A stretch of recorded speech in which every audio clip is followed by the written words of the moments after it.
On n'a pas fini de parler de la 49e session de l'Assemblée générale de l'Assemblée parlementaire de la francophonie. L'événement vient d'avoir lieu à Montréal, au Canada. Il a vu l'élection du premier vice-président de l'Assemblée nationale, Hilarion Eton, comme président de l'Assemblée parlementaire de la francophonie. Pour en parler, notre invitée est l'honorable Lydienne Epoubert. Elle est députée du Mungo Nord, mais aussi première vice-présidente du réseau des femmes parlementaires de l'APF. Dans cette édition également, des activités des parlementaires sur le terrain. Mesdames, Messieurs, bonsoir. Bienvenue à cette édition de l'Automne du Parlement.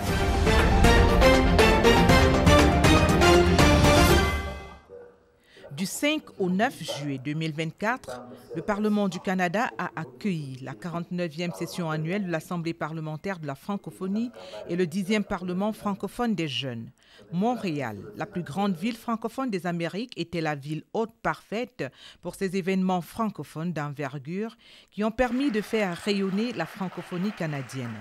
La session annuelle de l'Assemblée parlementaire de la francophonie est l'événement phare de l'organisation. Durant celle-ci, qui a réuni près de 380 délégués représentant une cinquantaine de parlements et d'organisations interparlementaires de la francophonie, durant cette session, disions-nous, toutes les instances de l'organisation se sont réunies. Des rencontres qui ont culminé par une séance plénière présidée par Francis Le Druin. Plusieurs sujets étaient inscrits à l'ordre du jour de cette plénière, dont l'intelligence artificielle et les crises politiques dans les espaces francophones. À la fin des travaux et au cours de la séance plénière élective l'ayant sanctionné, l'honorable Hilarion Eton, premier vice-président de l'Assemblée nationale du Cameroun, président de la section camerounaise de l'APF, a été élu président de l'auguste institution pour un mandat de 2 ans. Et c'est la diplomatie camerounaise, sous la houlette du chef de l'État, son Excellence M. Paul Biya, qui a une fois encore rayonné sur le plan international. Pour son magistère, le président élu de l'APF a reçu les insignes de l'ordre de la Pléiade, devenant de fait chancelier de l'ordre de la Pléiade. L'honorable Hilarion Eton, universitaire devenu parlementaire, membre de l'APF depuis 21 ans, député depuis 32 ans, élu premier vice-président de l'Assemblée nationale du Cameroun depuis 2002, réélu plusieurs fois successivement jusqu'à ce jour, a le profil de l'emploi. Il remplace à ce poste Francis Druin, de nationalité canadienne. Merci d'abord à tous les collègues et membres de la délégation parlementaire qui m'ont accompagné ici à Montréal, et ainsi que toutes les plus hautes autorités parlementaires de mon pays, le président Cavaille, le président de l'Assemblée nationale, le président de son Excellence M. Marcel, notre différent pour les attentions à l'endroit de cette candidature. La vision est celle de la francophonie universelle, telle qu'elle est inscrite dans la charte de la francophonie, telle qu'elle est inscrite dans les autres instruments qui sont ajoutés à ça, par exemple la déclaration de Bamako sur les pratiques de la démocratie, la déclaration de Saint-Boniface sur la gestion des crises. En fait, la francophonie c'est aussi un ensemble de valeurs. Les valeurs de la démocratie pour promouvoir toujours et tout la langue française, même si aujourd'hui on associe aujourd'hui les États lusophones, les États qui parlent la langue espagnole, qui viennent s'ajouter, comme pour dire que la francophonie n'est plus seulement linguistique, elle est également un ensemble de valeurs. Le nouveau président de l'APF assurera la présidence de l'Assemblée avec l'appui du secrétaire général. Il conduisait à Montréal une délégation de parlementaires camerounais constituée de sénateurs et de députés. Le sénateur Samuel Obama-Sam fait également son entrée dans ce nouveau bureau de l'APF comme délégué régional Afrique, pendant que l'honorable Lydienne Epoubert, 2 fois présidente du réseau des femmes de l'APF, puis 2e vice-présidente, devient première vice-présidente du réseau. Rentré au Cameroun, le tout nouveau président de l'APF a été chaleureusement accueilli par ses collègues députés venus en nombre à l'aéroport international de Nsimalène, des sénateurs, plusieurs hauts responsables de l'Assemblée nationale, conduits par le secrétaire général adjoint numéro 1, Abdoulaye Daouda, mais aussi par des autorités administratives traditionnelles, l'élite et les populations de la Haute-Sanaga dans la région du centre. Auréolé de son nouveau titre, le président Hilarion Eton sera reçu le 16 juillet 2024 par le très honorable Kava Yégué d'Ibril. Après avoir rendu grâce à Dieu, il était normal que revenu au Cameroun, que je vienne vers Monsieur le Président de l'Assemblée nationale du Cameroun pour d'abord rendre compte de ce qui s'est passé à Montréal au Canada et puis surtout le remercier pour toute la sollicitude qui a été la sienne à mon endroit, à l'endroit de la délégation camerounaise que j'avais le privilège de conduire là-bas. Chaleureusement félicité par le chef de chambre, le président de l'APF peut être rassuré. Il bénéficiera du soutien total de l'Assemblée nationale et de celui précieux du chef de la diplomatie camerounaise.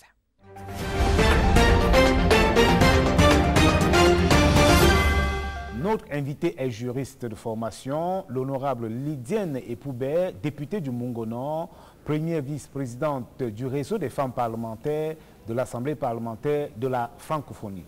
Honorable Epoubert, bonsoir. Bonsoir. Vous venez de prendre part à la 49e Assemblée parlementaire de la francophonie, c'était au Canada.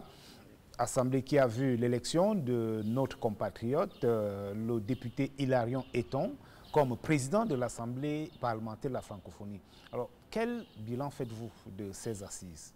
La 49e Assemblée générale de l'Assemblée parlementaire de la francophonie, qui s'est déroulée à Montréal, a vu, comme vous avez dit tantôt, l'élection du vice-président Hilarion Eton comme président de l'Assemblée parlementaire de la francophonie. Il faut dire que c'est une grande réussite pour le Cameroun, et en particulier pour l'Afrique en général.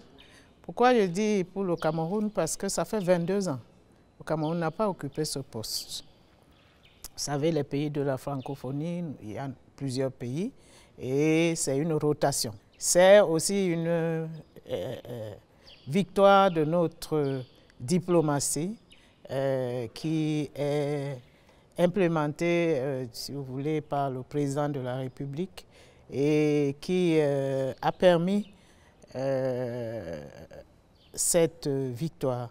Nous avons eu beaucoup de débats en commission, nous avons eu beaucoup de débats en plénière et nous avons eu beaucoup de débats dans les réseaux. Les sujets étaient variés et le sujet principal qui a été débattu dans les commissions et aussi repris en Assemblée générale, c'est sur les effets de l'intelligence artificielle qui sont nombreux. On ne peut pas dire que c'est simplement des avantages, mais il y a aussi beaucoup d'inconvénients. Alors, l'intelligence artificielle, c'est une thématique de l'heure, mais avant cette 49e session de l'Assemblée générale de l'APF, il y avait le Cameroun qui a accueilli, n'est-ce pas, les travaux de l'Assemblée parlementaire de la francophonie pour la section du Cameroun. Au cours de ces assises, on a beaucoup parlé de diplomatie parlementaire. Vous pensez que c'est cette diplomatie qui a contribué à l'élection de M. Hilarion Eton à ce poste? La diplomatie parlementaire, comme j'ai dit tantôt, entre dans la diplomatie en général. Et l'élection, c'est aussi une partie, comme j'ai dit à l'entame de mon propos, c'est aussi une partie de ce qu'on peut appeler les actions de diplomatie. Et pour être plus clair, plus précis, la diplomatie parlementaire joue un rôle important dans la diplomatie. C'est pour cela que nous entretenons des relations étroites avec le ministère des Relations extérieures. Et bon, la présidence, c'est elle qui nous coiffe tous. Et avec d'autres ambassades, d'autres représentations diplomatiques. Parce qu'il faut dire qu'aucun pays ne vit en autarcie. Nous vivons dans un monde où nous communiquons. La communication passe par la diplomatie. Vous n'allez pas vous lever et parler de votre voix sans entendre ce qui est dit ailleurs. On a également élu les présidents des parlements régionaux de l'APF. en dehors de l'administration qui est le délégué régional, le secrétaire général et autres, toutes les autres structures ont été renouvelées. Le délégué général, les délégués régionaux, les délégués, les présidents des commissions, les présidents de réseau et tous les autres.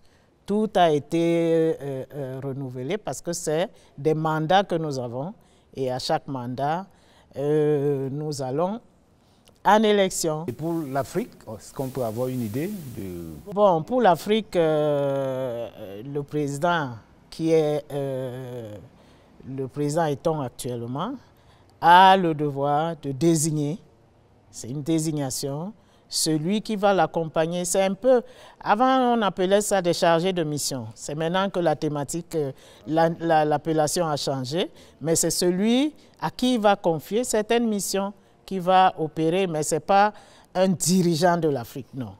Ce n'est pas un dirigeant pour l'Afrique, mais c'est un chargé de mission, quelqu'un qui peut aller en mission avancée si le président doit aller quelque part ou bien il a un programme ou un problème à débattre. Par exemple, au Togo, il peut l'envoyer et qui récupère donc tout ce qui a comme information, comme problématique dans les autres assemblées et qui les transmet au président de l'Assemblée. Mais ce n'est pas une personnalité supplémentaire en dehors du président. Je rappelle que vous êtes donc première vice-présidente du réseau des femmes parlementaires de l'APF. Quel bilan pouvez-vous faire de la participation des femmes, n'est-ce pas, aux travaux d'abord du Canada, mais aussi de l'action que vous menez au poste que vous occupez? Je rappelle que vous avez été présidente même de ce réseau. Oui, je tiens, avant de répondre à votre question, de remercier tous ceux qui ont permis que j'occupe depuis une quinzaine d'années ce poste au sein de l'Assemblée parlementaire de la francophonie.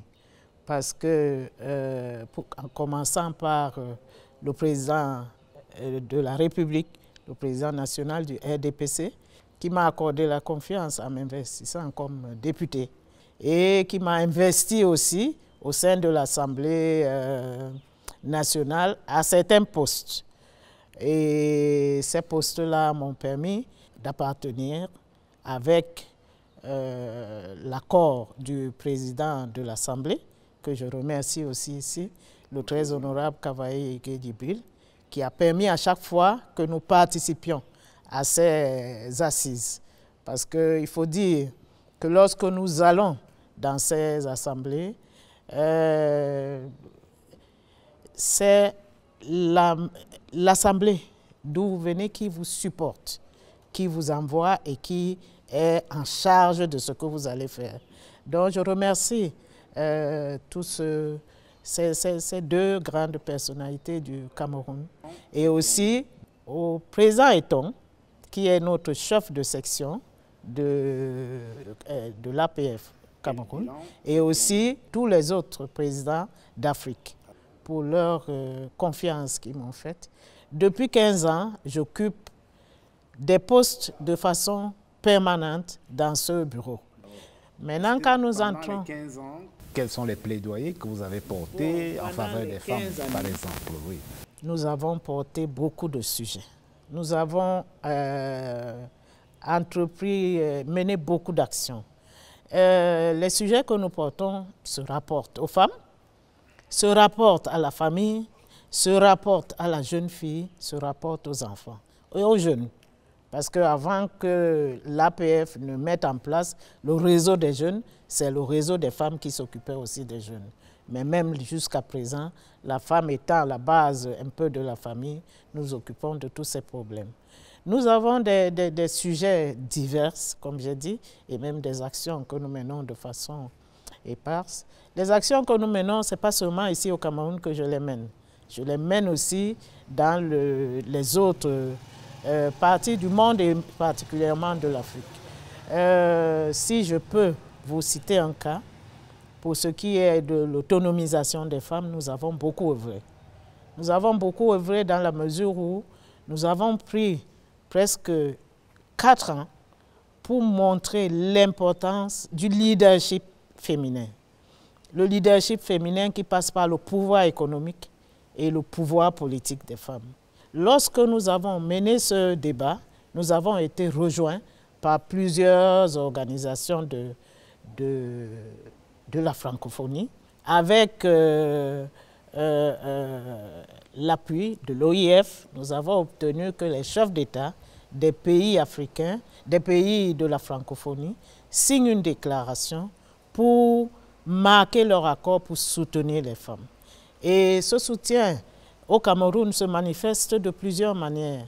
Nous voyons au niveau du Parlement le nombre de femmes qui ne cesse de croître, et cela nous disons merci à notre président de la République. Nous voyons les structures, les appuis qui sont apportés aux femmes. Par exemple, au niveau des banques, c'était un peu difficile que les banques donnent des crédits aux femmes, et actuellement, les conditions ont été allégées. Ce n'est pas mes camarades du groupement des femmes d'affaires, parce que je faisais aussi partie de ça, qui me démentiraient. Et au niveau de l'éducation même des filles, nous faisons beaucoup d'efforts dans nos débats pour que l'éducation de la jeune fille soit valorisée.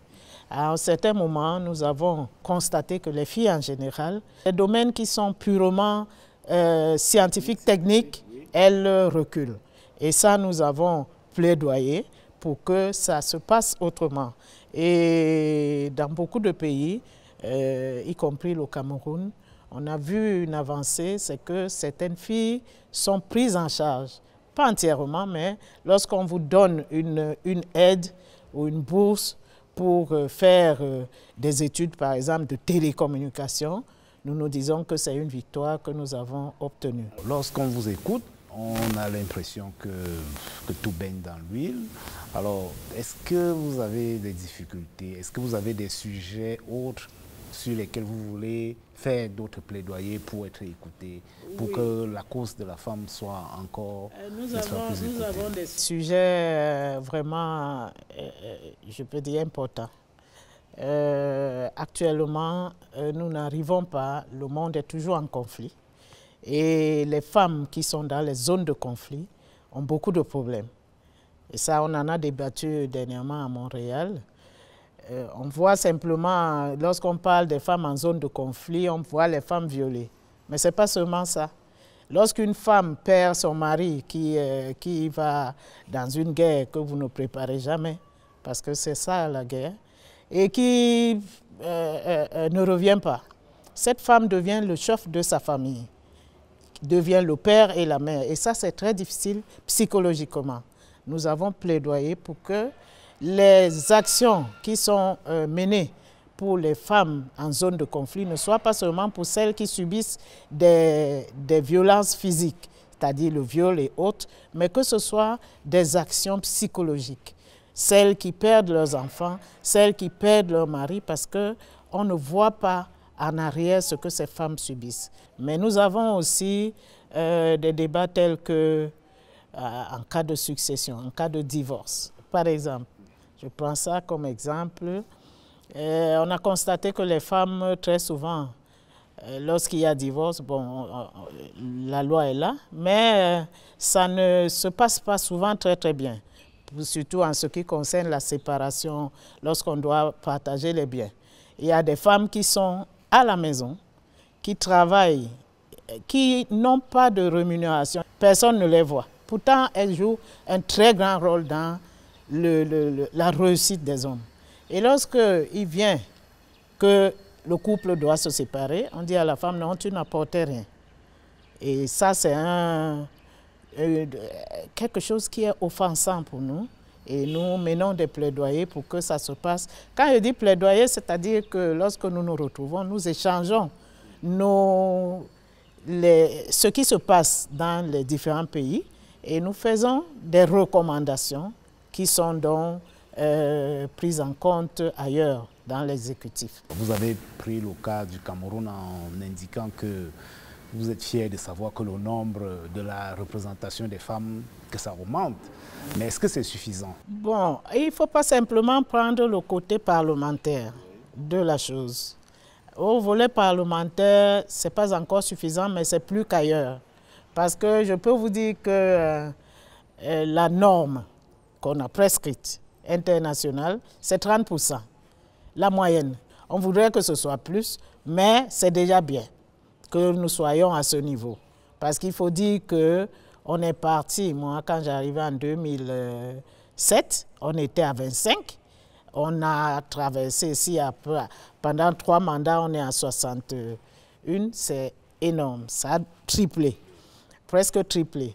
Mais il ne faut pas simplement voir ça au niveau du Parlement. Il faut aller dans tous les domaines. Actuellement, vous avez les femmes maires qui sont assez bien. Bon, nous avons un peu regretté que les maires de la ville, il n'y ait aucune femme là. Il faut voir aussi au niveau des ministères, les femmes qui occupent les postes d'inspecteurs et tout. Il faut voir au niveau de... dans tous les domaines. Même nous voyons actuellement les femmes qui n'hésitent pas à prendre du crédit pour faire de l'agriculture.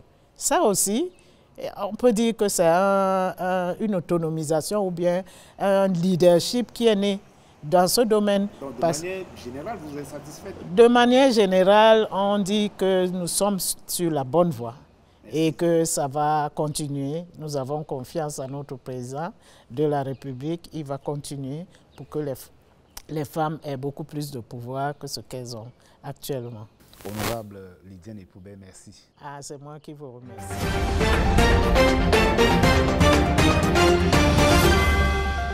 Sur le terrain, nous sommes allés à la rencontre de l'honorable Albert Quinche qui vient de remettre des prix aux meilleurs élèves de la communauté Bandjoun de Yaoundé et madame le sénateur Françoise Pouené qui est allée à la rencontre des détenus de la prison centrale de Yaoundé pour leur remettre quelques dons. La Maison de la Culture Bandjoun a accueilli dans le cadre de cet autre épisode du Megesam l'événement qui célèbre l'excellence de haute autorité publique, le ministre d'État, ministre de l'Enseignement supérieur, par ailleurs collègue de Sa Majesté le Roi des Bandjoun, le professeur Jacques Famdongo, le ministre chargé de mission à la présidence de la République, Philippe Mbarkemboa, le gouverneur de la région du Centre, Nasseri Paul Béa, et bien d'autres distinguées personnalités. Présence forte appréciée par les membres de la communauté, mobilisés massivement pour honorer ces présences significatives. C'était une première pour le ministre d'État. Je suis venu chanter un hymne à la gloire de ces diplômés brillantissimes, très méritants. Mais je leur ai également dit de ne pas dormir sur leur laurier, de penser à l'avenir. Un diplômé apprend tous les jours jusqu'à la mort. Un rendez-vous annuel qui vaut le détour pour le ministre Philippe Mbarkemboa. C'est avec beaucoup de plaisir chaque année qu'on assiste à ces rassemblements du vivre ensemble. Pour le gouverneur de la région du Centre, Nasseri Paul Béa, et bien d'autres, un moment amical et fraternel. Et enfin, pour le père de la communauté, Sabougon, Albert Quinche, une cérémonie résultante de la générosité. Comme l'a si bien rappelé le président de la République, l'avenir du Cameroun, ça se trouve entre les mains de la générosité. Je voudrais saluer cet élan de générosité. On a honte si on vit seul. L'honorable Albert Quinche a exprimé sa profonde gratitude à tous. Les meilleurs de l'année sont tous repartis les mains pleines de présents. Et le ministre Madeleine Tchente a joint sa voix à cet hymne aux meilleurs en offrant un laptop à la meilleure jeune fille, lauréate du baccalauréat C 2023-2024. Bravo aux enseignants et personnels des établissements scolaires, à l'espoir de la nation et de l'humanité et honneur aux parents. En faisant le tour du centre médical de la prison centrale de Yaoundé, madame le sénateur Françoise Pouené en a mesuré les besoins réels. Bien avant cette visite, la fondation qui porte son nom a remis à l'institution pénitentiaire des tensiomètres, des médicaments et autres produits hygiéniques. Le personnel de santé de la prison a aussi reçu des blouses de travail. Merci à la sénatrice, à mon nom propre et au nom de ma hiérarchie, au docteur Chunan, qui a parcouru des kilomètres pour venir mener cette activité très loin de sa base en France. Madame le sénateur a également apporté des produits alimentaires, du nécessaire de couchage et des exemplaires du code de procédure pénale. L'État seul ne peut plus porter les détenus au Cameroun. Et c'est pour ça que je me joins à l'État pour qu'ensemble nous soulageons les difficultés des détenus au Cameroun en général et de la prison centrale de Nkonengui aujourd'hui. Ce geste de la Fondation Françoise Pouéné fait suite à plusieurs autres dans différentes prisons du Cameroun. Un élan d'humanité pour des personnes en quête de réhabilitation sociale.